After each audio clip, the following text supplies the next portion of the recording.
ప్రతి పాపం. కొన్నిసార్లు మనం అనుకుంటాం ఇంత పాపాన్ని కూడా దేవుడు క్షమిస్తాడా?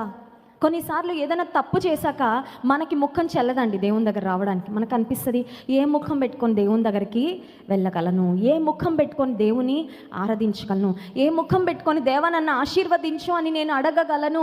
I feel I'm not worthy, నేను అర్హుడని కాదు, అర్హురాల్ని కాదని మనకు అనిపిస్తుంది కొన్నిసార్లు. కానీ దేవుని వాక్యం చెప్తుంది, ప్రతి పాపము నుండి యేసు రక్తము మనల్ని కడిగి పవిత్రపరుస్తుంది.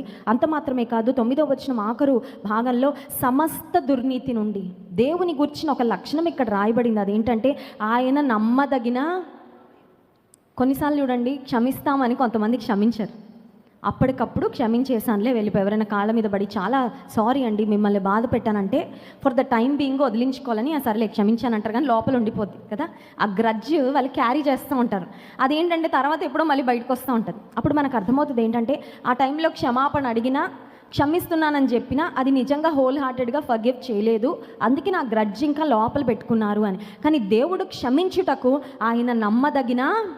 అంటే ఆయన when he commits to something he will fulfil it faithfully.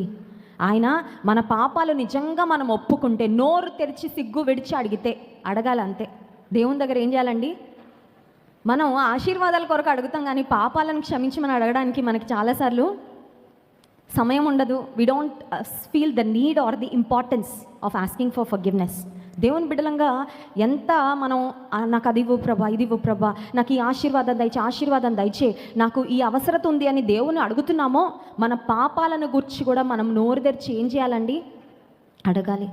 మన పాపాలు మనకే తెలుసు బాగా.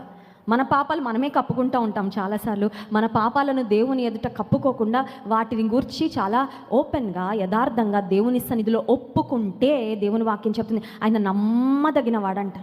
ఆయన క్షమించి ఇంకా మనసులో ఎప్పటికీ పెట్టుకోడంటండి. హల్లెలూయా. నేను ఖచ్చితంగా చెప్పగలను, ఈరోజు దేవుడు నన్ను ఇలా ఆశీర్వదించి వాడుకోవడానికి కారణం ఏంటంటే, దేవుడు నా పట్ల నమ్మదగిన వాడే. నేను ఆయనకు అయిష్టంగా చేసిన కార్యాలన్నీ దేవుడు జ్ఞాపకం పెట్టుకొని ఉంటే ఈరోజు నేను బ్రతికి ఉండను, ఈరోజు ఇంత కృప నేను పొందుకునే దాన్ని కాదు. అంతే కదండి, మనం ఒక్కొక్కరం కూడా అది చెప్పగలం.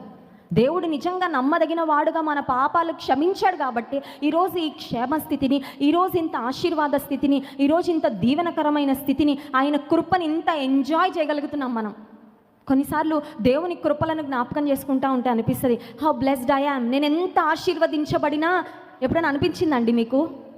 ఎప్పుడైనా అనిపించిందా నేను చాలా బ్లెస్డ్ అని ఎప్పుడైనా అనిపించిందా? ఒకసారి అనిపించిన వాళ్ళు చేయి చూపిస్తారా? ఒకసారి స్తోత్రం చెప్దామా?